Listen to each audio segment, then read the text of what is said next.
I do have an answer for you for that, but I think this is a good opportunity to transition into something we were talking about prior to the cameras being on, which is having the opportunity to describe the full breadth of the project to you, which is something that this is our 6th podcast episode, I believe, and to this point we have not described it on camera.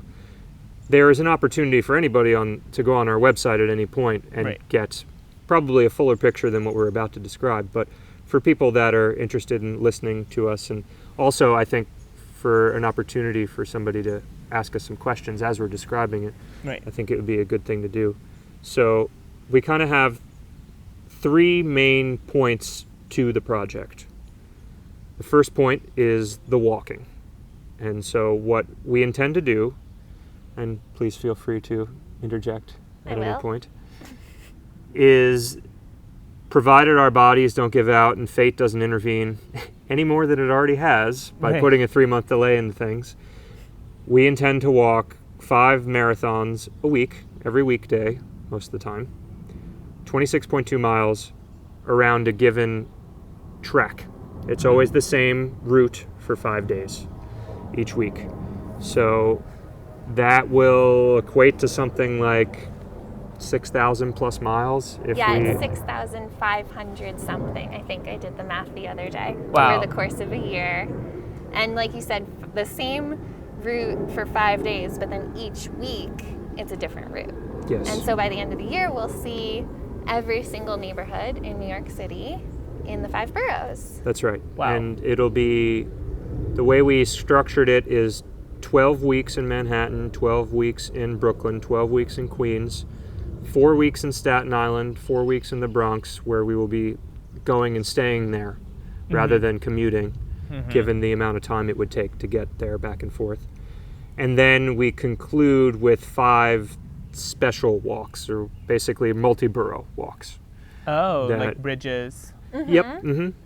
Bridges, and there are different themes around that that we'll get to as things reveal themselves. So, so that's component 1. Component 2 or 3, it's really kind of interchangeable in terms of prominence, is the clothing component. Yes. Which both Jesse and I have curated 5 outfits apiece for each other. Right. Each season, so totaling 20 outfits. Yeah, I was wondering, because I like to buy clothes, what is the, are you also thinking about selling some of the clothes? What kind of clothes are you selling? Yeah, we're open to it. There's a series of clothing that we have always planned on selling, which are called dichotities. Right. And those are 2, for each season, there's 2 shirts. Okay. And each shirt is different, but similar. And they're similar in the way where they each have text on them, and the words themselves are the same words, but on each shirt they've been rearranged to have different meanings. Okay. So we can say the spring one, right? The spring one, which we didn't end up actually getting to wear it all, we'll wear it next spring, was "You are not your thoughts" is one, and then the other one is "All we are is thought." Oh, okay. So our thought behind that, our thought, oh my gosh. The thinking behind that is, we wanted to have these events, which is on pause for now until it's safe again to gather. Right. And maybe we'll find other ways to sell them as we go forward, but we would have these events where the shirts would be for sale, and people can sort of debate with each other and have conversations, friendly debate, I would think, about which one resonates with them more. And it might be something that changes over time. It might be something that they're just feeling in that moment. But sort of like playing on, the shirts that just have some silly phrase. Right. But these phrases that we've come up with actually are meant to engage people in a deeper way, rather than just like "I'm with stupid" or you know. Are they screen printed? Mm-hmm. Nice. Yeah, and so we'll be printing them. Right. And we went back and forth on how to sell them because, you know, typically, like, if you go to a merch table at a concert or something, they just have them there and you buy them and you walk away with it. But based on my background mostly, but Mike also has an interest in, you know, being friendly as far as labor, environment, everything that's important to be friendly to when it comes to creating clothing. We decided that we will take advanced orders. Yes. And print a receipt in person. Yeah. So just print on a piece of paper the phrase that they've chosen. You can walk away with that. But then it's a lead time of about 2 weeks where, you know, once the event's over, we would order the shirts. They're made locally.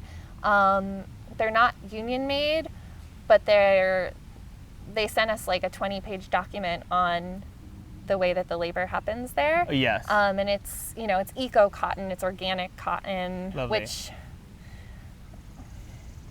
it's what we can do right now. I would love to even push it further to maybe find like reuse fabric, but for this particular project right now, that worked.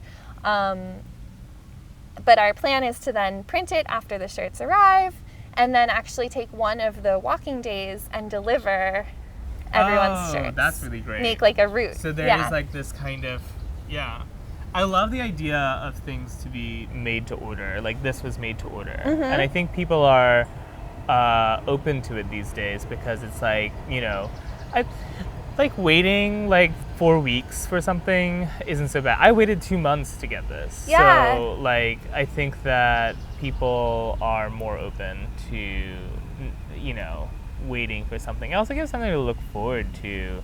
Because I feel like kind of like this Amazon kind of thing coming so quickly at times, it's sort of like, oh, you got it like the next day, and it's like, yeah, sure, it's convenient, but it's not as exciting if it's like, you know, you have to wait a little bit. Yeah, I think it gives everyone more of a connection too, because even like from our side of it, if someone buys something at an event, we're busy. We're like, you know, if people are there, we want to engage with people. Someone says, oh, I want to buy this shirt. It's like maybe a 5-minute transaction and interaction is so small. You know, we might say like, oh, why did you pick that one? And only half even hear what they're saying. Whereas if we have their name, we have their address, we know we're going to physically make that shirt. When we're printing that particular shirt, it's still a quick process, but we're thinking about that person who bought it.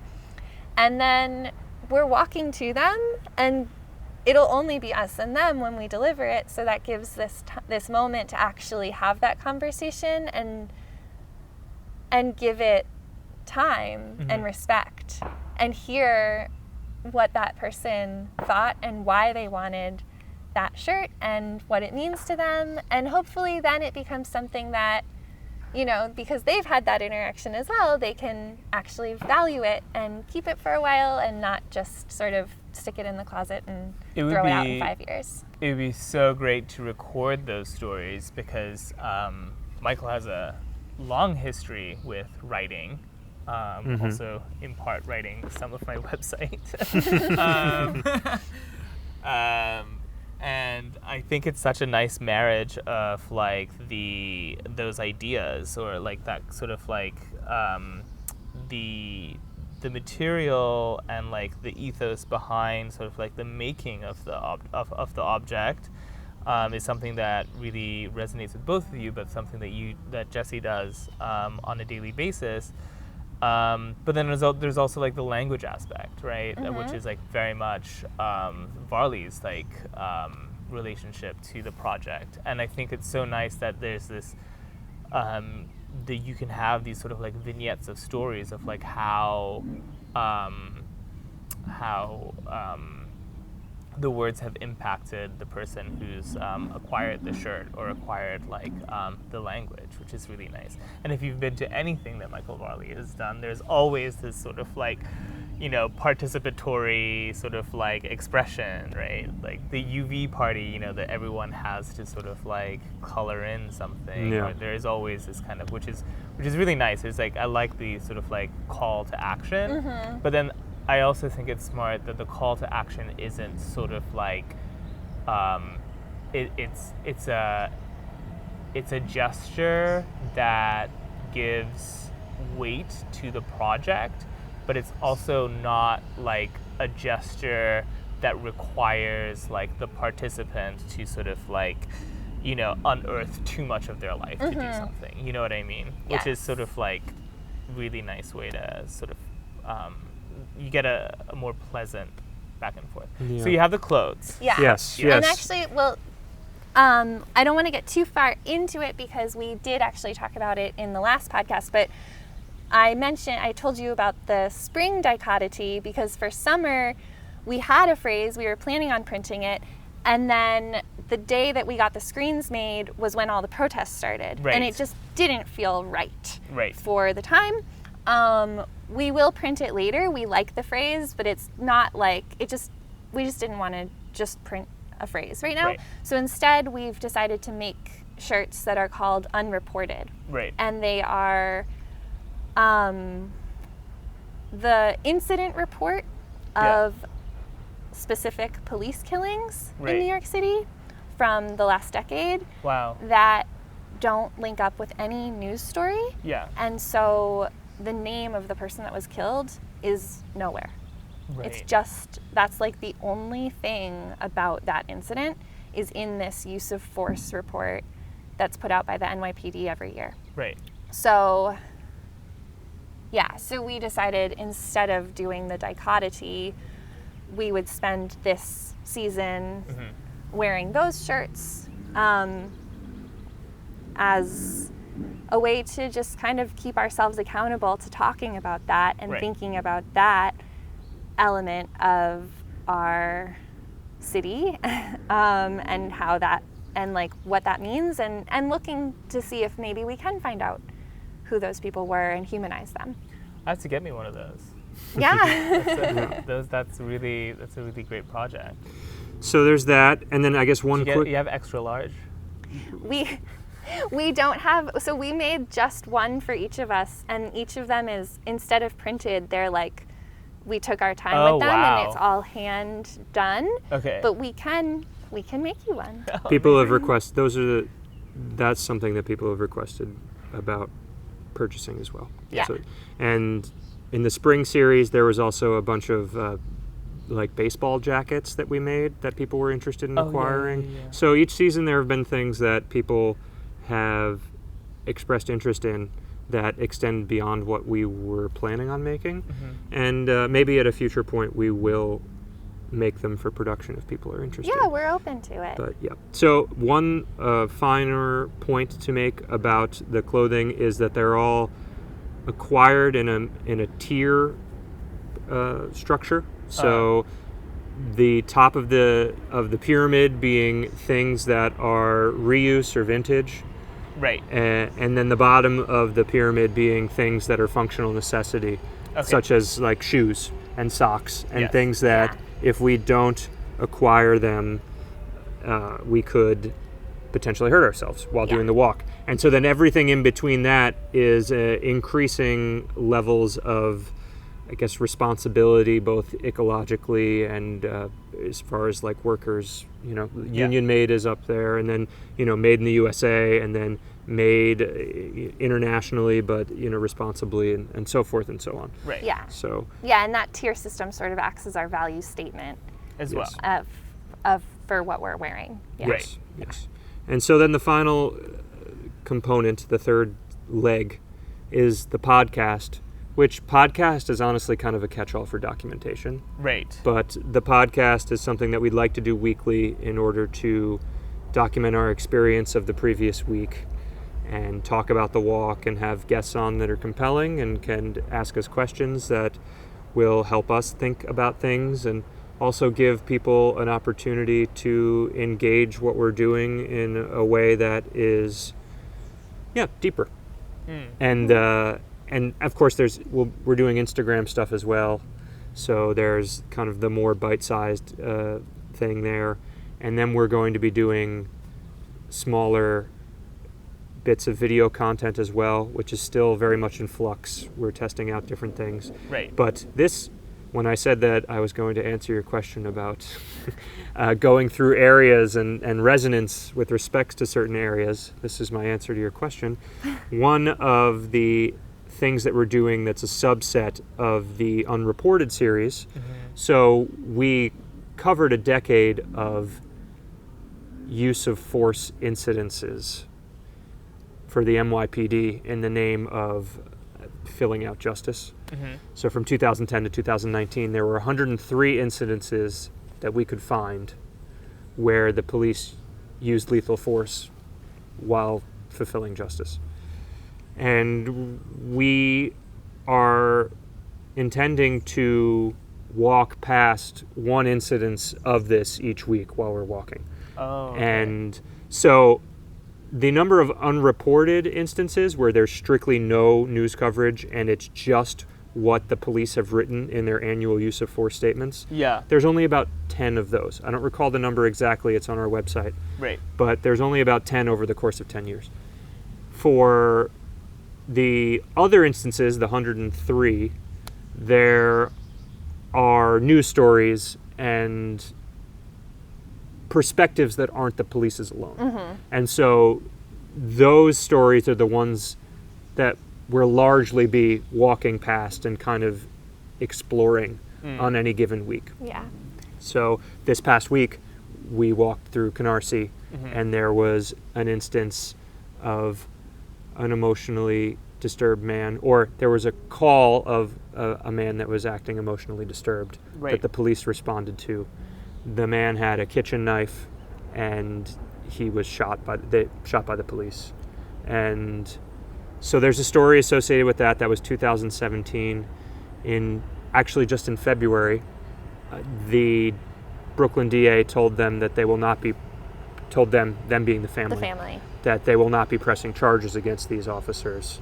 And so there's a story that's associated with this that we want to be able to figure out how we can cover it in a way that's illuminating and respectful and fits the bandwidth that we have available to us. Right. Because, any one of these stories probably could be covered for 6 months or a year, Yeah. and a journalist could actually be doing coverage of them and be doing a better job. Photojournalist as well, yeah. Yeah. Yeah, and be doing perhaps a better job than we could, or at least a more filled out picture. Right. But we still want to be able to do what we feel that we can, and also, as Jesse said earlier, keep a focus for ourselves on this moment and not allow it to just become a thing that recedes like everything else. Right.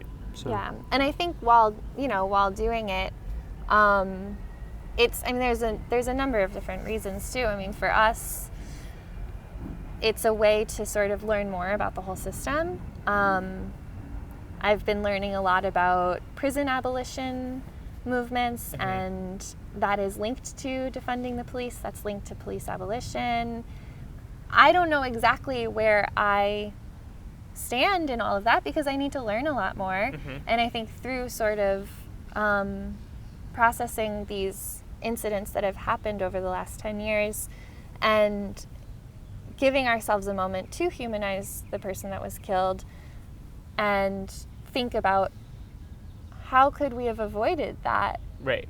And I think a lot of these things that I'm starting to learn about now will inform our thought process on how could we have avoided that. Right. And so I hope throughout the year, and maybe we'll even get a chance to talk with people that are much more expert in this field or in this thought study than we are. That would be really great to engage with people like that.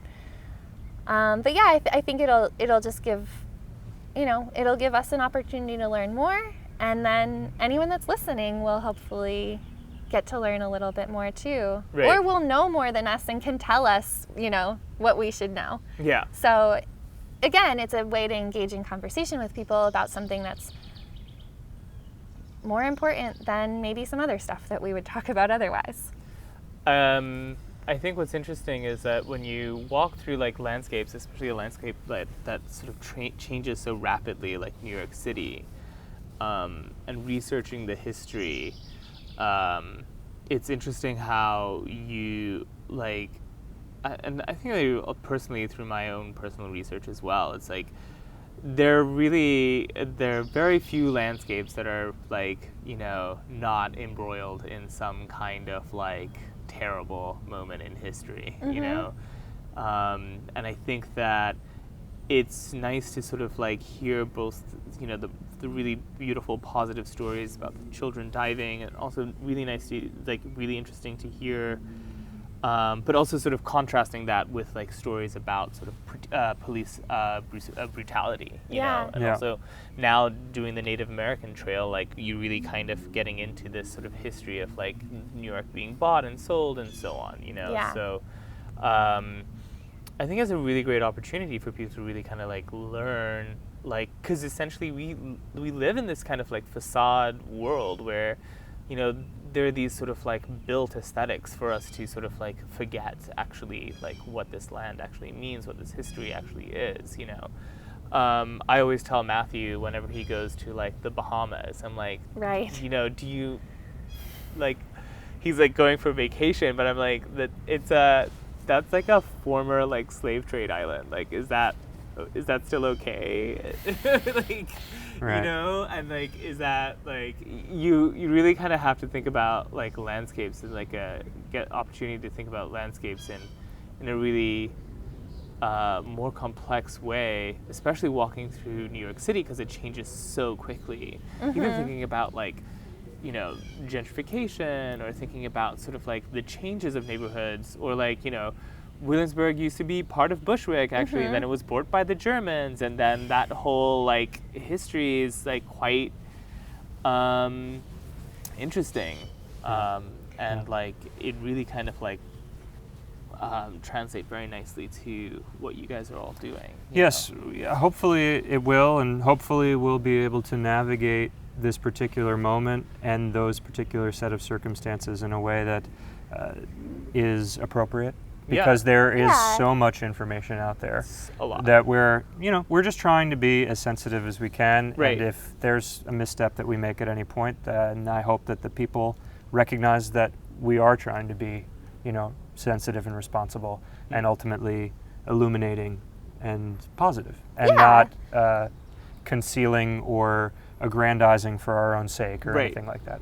Yeah, and I hope if, you know, I'm sure we'll make mistakes. Like, I'm not even like, I hope we don't. Like, I know we will. But I hope that people tell us when we do, and then we can, you know, fix them as we make them. I think it's important to, like, stay positive about, like, projects and learn as you go, and, like, have that kind of outlook. And I think positivity is like definitely a huge part of your brand, right? Like, you know, from the very first like video and live stream, and also the workshops as well. There's like this kind of like, and that's like a huge part of your brand. Can you tell me a little bit about like where does the inspiration for both the aesthetics of your brand come from, and also sort of like spiritually, like how you have like placed everything together? Because it's very specific, you know. I think we probably have two separate answers for this. Okay, you go first. Well, I think we talked about this on either the first or second podcast. We've touched on it, but we have structured the project this far, and probably moving forward even past this year, around a pillar structure, which is something that I picked up from being in the video game industry. But just having something that serves as a compass, so you're not just making emotionally based decisions, where a lot of times you can feel something and you want to move in that direction, and that can often be the correct direction to move in, but then you might also get far into it and realize, oh, this was just something that I was emotionally involved in, but it wasn't actually related to what we were doing. And so now there's no longer cohesiveness, or also now I'm kind of stuck in this half measure place where I don't think I should be going in this direction anymore, but I've committed a lot of energy these past few months toward doing whatever this was. So for me and for how we've structured this project, we have 4 pillars, Right. PCCC, physicality, companionship, communication, and clarity. And within that, there are a subset of bullet points that kind of describe what those things mean. But ultimately, if we can't readily identify an idea or a thrust or a direction that doesn't hit at least 2 of those, then we will set that aside and think of it as just another beautiful idea in the sea of beautiful ideas that exist in this world that don't have to be done by us at any given point. And maybe take some PCP, maybe. Yeah, that's right. Yeah, that's right. And sort of the visual aspect of like how you guys put it. I mean, like the colors are very specific. Yeah. Well, actually, I don't know if you remember, but you were an integral part of making our logo. What? When? Yeah, you let us use your little The Wacom computer tablet? pen thing. Yeah. Yeah. Okay. And it was years ago. It was when you and Mike were living together. Right. And we made our HV, Highley Varlet logo Right. on your tablet. Right. And then the color scheme of that, we just, like, I picked colors I liked, Mike picked colors he liked, and then we brought them together. Like, yours probably were like gold and green, and mine were like pastel purple and pastel blue. yellow or Yeah. something. Yeah. And then we just like pushed them together until we were both satisfied. Yeah. And now we have this like very light blue and like mac and cheese color. Yellow. Yeah, like orangey yellow. Yeah. And we didn't even realize until recently, it's basically the New York colors, but like beautified, like the orange and blue of like all the sports teams in New York. Right. But, That's my like- high school colors, by the way. Oh, Are they really? really? That's Yeah. hilarious. Oh, funny. Yeah. Yeah. It's totally like, yeah, it's like the complimentary, Yeah. yeah. Which, whatever, that's another But they're conversation about pastel. what They're is more like complimentary. pastel rather than this sort of like aggressive, Yes. like cobalt blue. Yeah. or, Yeah. Like, Yeah, you we've, know, like, cadmium softened it. Yellow. Yeah. Yeah, but that wasn't our intention to make them softened New York colors. We've just, now that we've been applying it to this New York-based project, Right. we realized that that's what it was, and it's kind of funny in a nice way. Right. And then I think otherwise, I mean, It's coincidentally meaningful. yeah, exactly. And then yeah, I think the aesthetics. Otherwise, we moved in together 4 years ago, Mm-hmm. Yes. right? And Yes. we spent. Well, I guess I could ask either of you because we all moved at the same time. Right. Oh, hi. And we spent the first 6 months of living in our apartment every single weekend doing projects Right. for the apartment, like, painting and wallpapering, and you helped us wallpaper the hallway. I did. You did. Why do I not have any memories? Like, what's going on? No, I remember. Yeah, and so I feel like that process was a merge of our aesthetics. Right. And then over the last 4 years, it's just been merging more and more.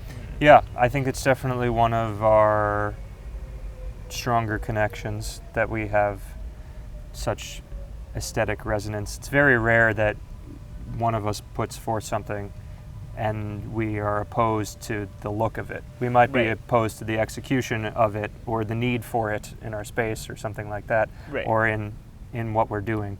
But it is, yeah, it's pretty remarkable how close our interests are with respect to having things in our lives and having things in our projects. And Yeah. I'm also, I'm grateful that Jesse doesn't feel any particular ownership over that. I think that it can be a very gendered thing. I Right. think that we experience, situations where people think that I wouldn't have an opinion on something like that. Oh, you have a that's- very strong opinion Yeah. about aesthetics. Well, I was actually going to say, like, all of our graphic stuff, Yeah. I make it because I have the background in using Photoshop and whatever. Right. But it usually starts with Mike having, like, kind of how you and I work. Mm-hmm. Also, like Mike will kind of have a conceptual idea of what it should look like, and then I sit down and do it, and I put my own energy into it, and it ultimately then reflects both of us equally. Yeah. Yeah. So yeah, I mean, I think we feel very fortunate in that respect, and I think that it seems that people are pretty receptive of the logo and the aesthetic that's come out of the project thus far. We get a lot of unsolicited comments on that people like the logo and like the color palette. So That's great. yeah. Yeah.